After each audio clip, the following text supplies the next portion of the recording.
Pateikėme atnaujinto mokymo kurso ir metodinės medžiagos apžvalgą. Šis mokymo kursas skirtas statybinių konstrukcijų projektuotojams. Kiekvienas kurso klausytojas gauna firminį DVD diską su metodinė mokymo medžiaga. Diske įrašytos visų temų nagrinėjimų mokymo kurso metu įgarsintos video pamokos. Be mokymo temų čia yra įrašytos visos atliekamos užduotis, pratimai ir failai reikalingi mokymams. Mokymo medžiagoje temos nuosekliai pateiktos tokia eilės tvarka, kokie yra dėstomos mokymo kurso metu. Apžvelgdami pateiktą metodinę medžiagą, mes pademonstruosime jums kelias video pamokas. Mokymo kurso temos suskirstytos į 5 specialius skyrius. Projekto pradžia. Tai pirmasis labai svarbus skyrius, sudarytas iš kelių dalių.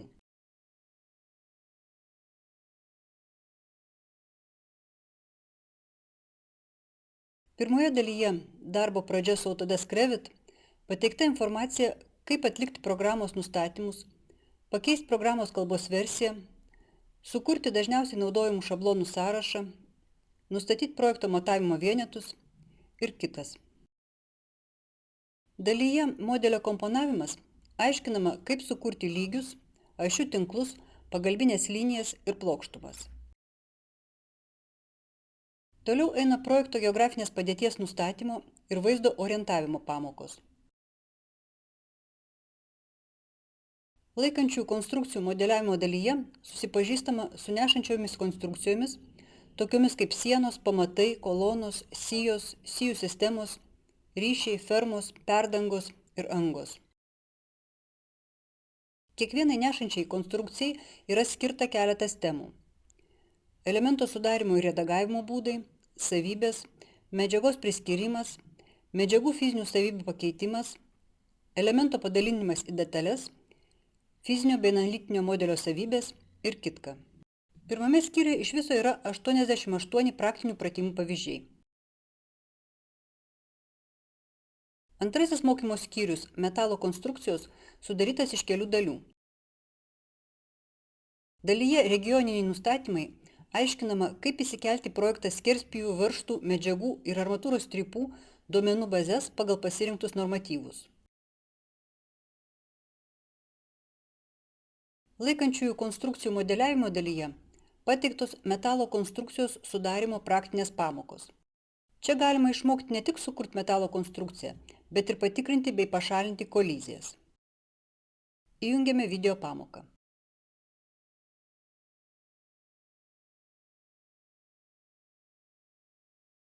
Trys D vaizde priartiname darbo zoną. Matome, kad ryšiai kertasi, todėl reikia pašalinti koliziją. Tam pažymime vieną ryšį ir dialogo lange Properties, eilutė Y Justification pasirenkame Left. Dabar ryšiai išlyginami ir nebesikerta. Projektą išsaugome ir periname prie kito etapo.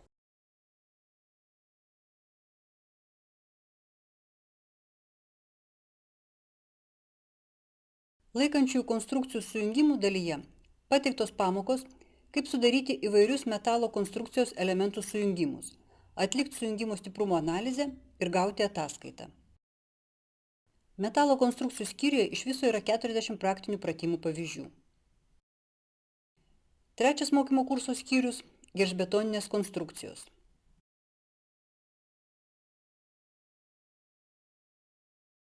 Dalyje surenkamas gelžbetonis pateiktos surenkamo gelžbetonio konstrukcijos sudarymo praktinės pamokos. Monolitinio gelžbetonio dalyje pateiktos monolitinio gelžbetonio konstrukcijos sudarymo praktinės pamokos. Skyriuje armavimas pateiktos visų tipų betoninių konstrukcijų armavimo pamokos. Armavimo parametrų nustatymas, apsauginio sluoksnio priskyrimas, armatūros strypų išdėstymas, kintamo skerspjūvio elemento armavimas ir kitkas. Įjungiame video pamoką armatūros strypo eskizo sudarymas.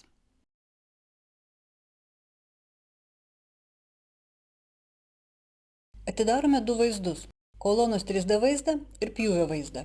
Pjūvio vaizde pažymime koloną. Instrumentų juostoje pasirenkame armavimo komandą Rebar ir strypų sudarymo būdą Sketch Rebar.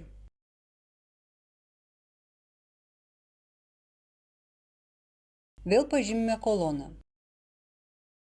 Braižome strypo eskizą, prisirišant prie apsauginio sluoksnio ribų.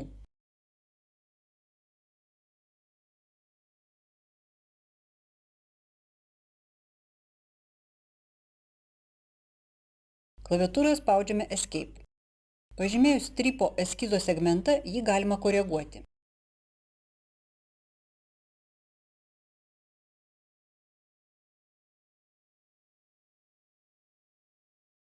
Instrumentų juostoje spaudžiame mygtuką Finish.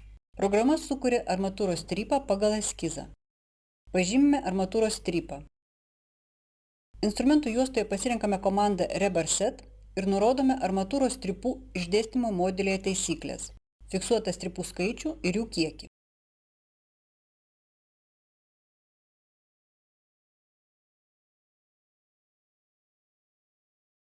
Aktyvuojame 3D vaizdą ir pasukame jį iš šono. Mėlyna spalva atvaizduojamos strypų rinkinį apribojančios plokštumų. Rankenėlių pagalba koreguojame apribojančių plokštumų padėtį.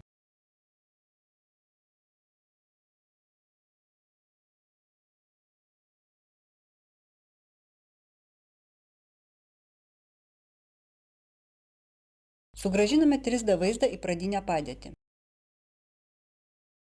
Rėmeliu iš dešinės į kairę pažymime koloną ir armatūros strypus. Pasirenkame komandą Filter ir atsidariusime lange paliekame pažymėtus tik armatūros strypus.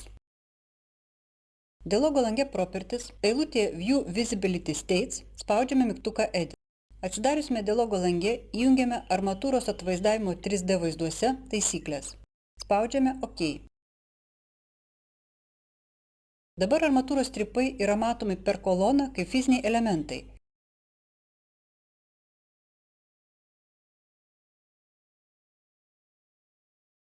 Projektą išsaugome ir pereiname prie kito etapo.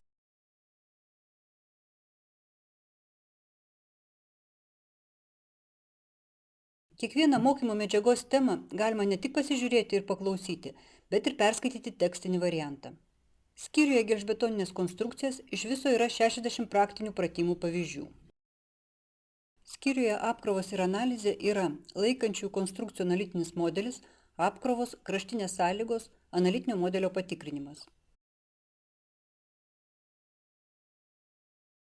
Įjungiame video pamoką analitinio modelio išlyginimas.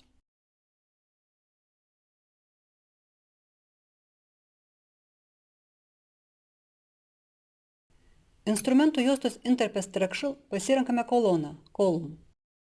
Dialogo lange Properties iš sąrašo pasirenkame reikalingą betoninės kolonos tipą. Patikriname, kad kolona būtų sudaroma vertikaliai, į viršų ir iki antro lygio. Kursoriumi nurodome kolonos vietą. Klaviatūroje 2 kartus spaudžiame Escape. Pažymime koloną. Interpe Modify pasirenkame komandą Copy.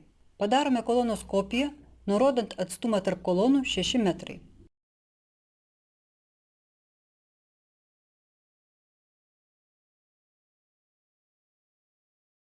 Atidarome antro aukšto planą. Instrumentų juostos Interface Structure pasirenkame siją BIM. Dialogo lange Properties iš sąrašo pasirenkame reikalingą betoninės sijos tipą. Plane braižome siją šalia kolonų.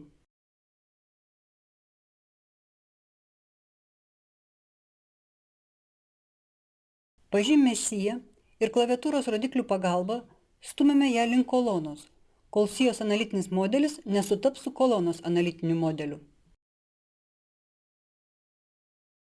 Atidarome analitinį 3D vaizdą. Rėmeliu iš dešinės į kairę pažymime kolonas ir siją. Padarome jų kopiją, nurodant atstumą 2 metrai. Klaviatūroje 2 kartus spaudžiame Escape. Pažymime siją. Dialogo lange Properties skyriuose Start Alignment Method ir End Alignment Method pasirenkame nustatymą Projection. Dabar sijos analitinis modelis sudaromas pagal sijos fizinio modelio centrą. Vėl pažymime siją su kolonomis ir padarome jų kopiją, nurodant atstumą 2 metrai.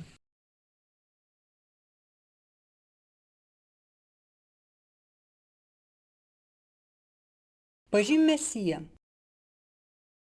Dialogo lange properties, eilutėje Analytical Links, pasirinkame jas. Programa sukuria analitinį ryšį tarp sijos ir kolonų. Padarome dar vieną sijos ir kolonų kopiją.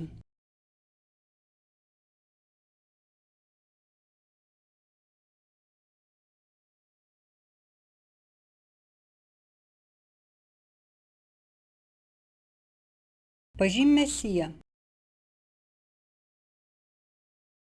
Dialogo lange properties, eilutėje Start Y Projection, pasirinkame Left of Element. Sijos analitinis modelis sudaromas pagal sijos fizinio modelio kairį kraštą. Eilutė End Alignment Method pasirinkame Auto Detect. Sijos analitinio modelio galo taškas sutampa su kolonos analitiniu modeliu.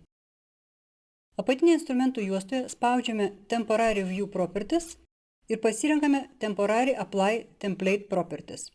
Atsidariusime dialogo lange, pasirenkame vaizdo šabloną Structural Model and Analytical Combinate. Matome, kad vienas ir tas pats fizinis modelis gali turėti skirtingus analitinius modelius. Pereiname prie kitos pamokos. Kiekvieną mokymo medžiagos temą galima ne tik pasižiūrėti ir paklausyti, bet ir perskaityti tekstinį variantą. Skyriuje Apkrovos ir analizė iš viso yra 25 video pamokos.